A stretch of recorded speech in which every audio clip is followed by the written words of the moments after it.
Hey, it's Eric G. Around the House is sponsored by Baldwin Hardware.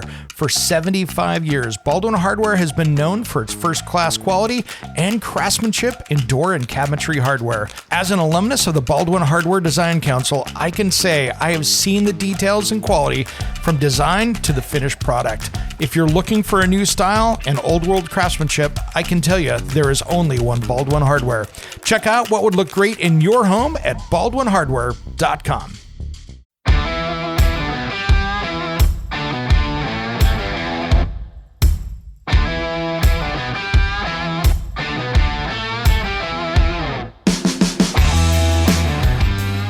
It's Around the House.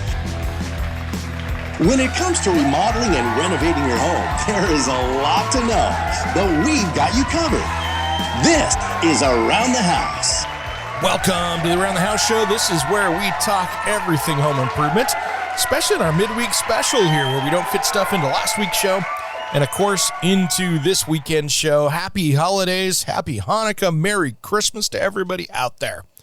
Can't believe that we are nearing the end of the year. Well, I wanted to talk today, kind of a little bit of a pivot here. You know, this morning, it's Tuesday here in my neck of the woods. And this morning in north of San Francisco, in Ferndale, California, they had a 6.4 earthquake at about 2:34 a.m. So they have had a heck of a mess over there. I think they've got 70,000 people without power. About a dozen aftershocks, at least 2 injuries reported. So it's kind of a big deal, and widespread damage have been reported to roads, homes throughout Humboldt County. PG&E has got an emergency response plan going, and this is a great reminder that I wanted to talk about today for a little bit about getting things ready for an earthquake. If you're in an area that has had an earthquake in the past, this is something you should pay attention to. I'm in an earthquake area. I was actually living in Seattle in about, 2001 during the Nisqually earthquake. That was that, I think, 6.9 that we had up there, and I was mid-span on the Tacoma Narrows Bridge, which was not the place I wanted to be. But one thing I learned about it is what happens during a natural disaster like that. And these are the things that happen. First off, cell phone towers, forget about it, because everybody is on the phone at once and calling everybody. So think about how a sporting event or a concert, you're trying to call somebody, doesn't work well because everybody's trying to communicate. So you're going to have a tough time communicating. Second of all, natural gas, water, things that are piped coming into your house can have problems. So if part of your plan is to have natural gas heat, and if the power goes out, hey, I'm cool, I'm going to be running the generator, you might not have natural gas. And especially if you have one of those automatic shutoffs that are, recommended for your gas line, that can be a bigger problem because that will shut off to the earthquake to make sure it's safe. That's great. But the issue is that if you had 70,000 people, let's say, in your area that had natural gas, they now have to go around, inspect your system, and turn the gas back on and reset that. That can take days to weeks for that to happen. So I want you to really kind of think about that in your backup plan for heat if you're in an area that you have natural gas, or cooking for that matter. So think about that. If your plan was to have the natural gas barbecue, natural gas oven, or even natural gas cooktop, make sure you've got another source for that. So it's just one of those things to think about. Now, of course, go through all the emergency preparedness stuff, have the water, have the backup food, have the stuff that you would have for any other natural disaster. But one of the things we don't talk about enough, I think, is your home. If you have a house that's built before, let's say 1970, depending on where you're located, your house might not be attached to the foundation correctly. So in the 70s, sometimes even in the mid-70s, it didn't happen. I've seen homes that were built in Portland, Oregon, here in earthquake country, where in the mid-70s, there's some framing nails that are holding that thing on, that sill plate. Because what happens is they build the foundation. Nowadays, there's bolts that come up through that foundation and bolt down that sill plate, which is the basis of your house, to the foundation. Most homes that are built before the 70s unless they've been retrofitted, only have the weight of the home holding it on there. So if you think about it, when you see those pictures of the tornado, for instance, and the tornado came through, and you see this perfectly good-looking house laying out in the middle of the street, yeah, that house was blown off its foundation. That would probably not have happened if it would have been tied down to the foundation. So that's one of those things you want to make sure that you're pretty well dialed in on. Now, here's the other part that I'm concerned about with that, is that you can go through and have that done, but if it's going to be a DIY project, then my recommendation for going through, and Simpson Strong Tie makes some great brackets to do this, I would hire a structural engineer if you're going to tackle this as a DIY project and have them call out what brackets need to go where so you can follow that plan. It's not that hard, but you just need to do all the right places. I'll see people that hire companies, for instance, to come in and do earthquake retrofits. Company comes around and they go, okay, we're just going to tie the exterior of the house to the foundation. You know, that's great. That's cute. Awesome. They've only done part of the job. Because what I want to see is around there, that metal plate that holds the foundation concrete to the sill plate. I want to see now brackets that hold the floor joists to the sill plate. I want to see a metal bracket to hold those there. I also want to, in that middle beam in a basement that's common, I want to see those same ones onto the beam, and I want to see the beam and the posts all fastened together using those same metal structural brackets and the right fasteners, as well as I want to see that post fastened into the footing below with some, strong brackets. So that whole thing needs to be one big attached system. And that's okay, but you need to get that done. So if you had a company come in and they just did it around the perimeter and they didn't do the rest of it, take some time and do the rest of that project correctly and get that fastened together. And that's going to help you out. For us here, I'm kind of looking at our Christmas coming up here this weekend. And I'm here in the Pacific Northwest in Portland, Oregon. We have an ice storm coming that's going to be of epic proportion. So I'm now getting ready for ice storm weather because this afternoon here, I'm going to go out and make sure that my gas is together for the generator. There is a really good chance that we're going to see high winds and at least a 1/4 inch of rain that's going to come down when it's in the low 20s outside.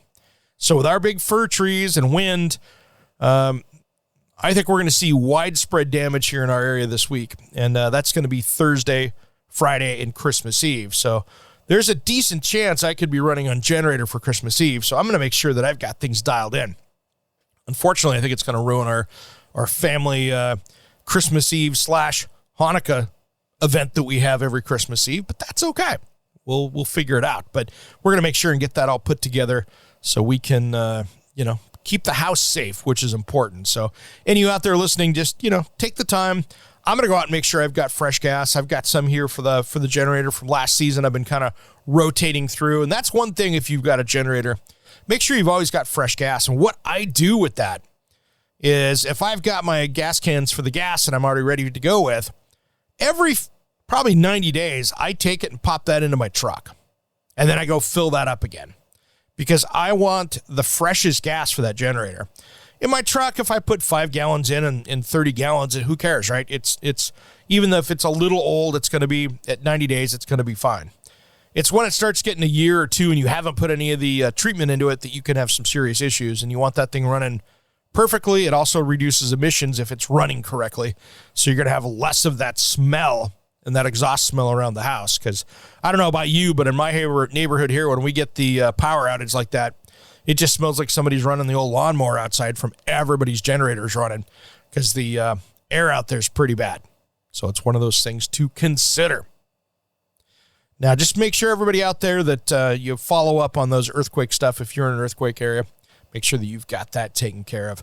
All right, everybody. Well, we've got a super fun show ahead this weekend. And so what I decided to do, so I'll give you guys, since you're listening to this, a sneak peek of kind of what we have going on here.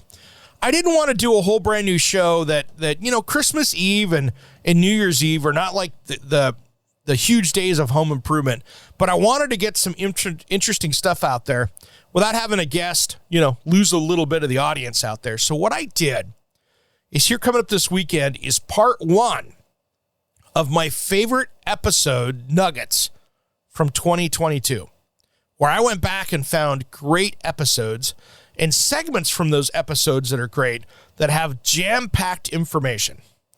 So looking here, this Saturday's show, we're going to start out with some smart home basics. Then we're going to dive back into master electrician Dustin Seltzer from Electrician U.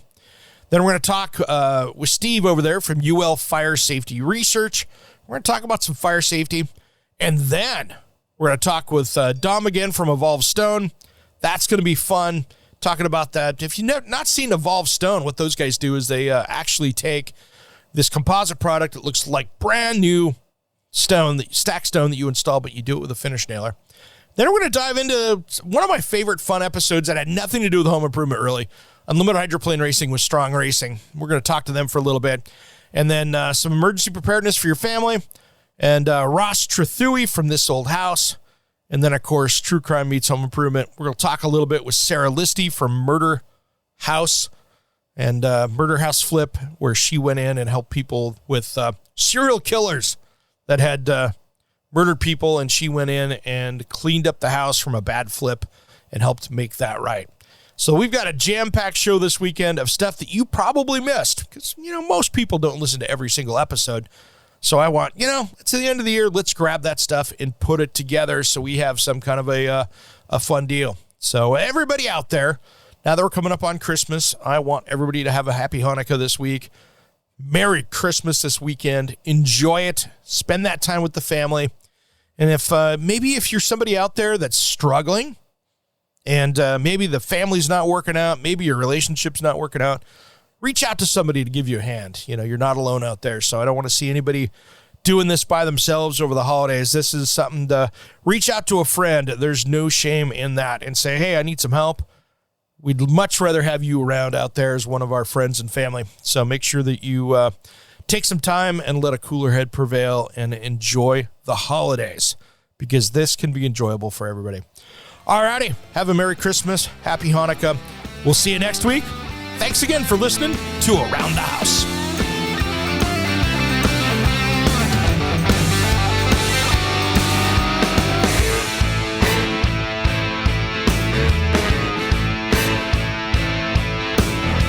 Somewhere unseen and undiscovered, anywhere beyond the mean, life is a love song, let's be lovers. We're all over the radio.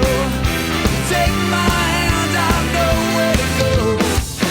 All over the radio with you. Hey, it's Eric G. from Around the House. Are you planning a decking or siding project this year? If you are, you've got to check out my friends at Millboard. Millboard is a completely different kind of composite decking and cladding that enhances outdoor spaces with enduring distinction. Hand-molded from the finest oak, it realistically mimics the natural grain and color of premium hardwood. If you're looking for something that doesn't look like plastic and instead real wood, check out Millboard.com. Make sure and check out that interview we did just a few weeks back. That's Millboard.com.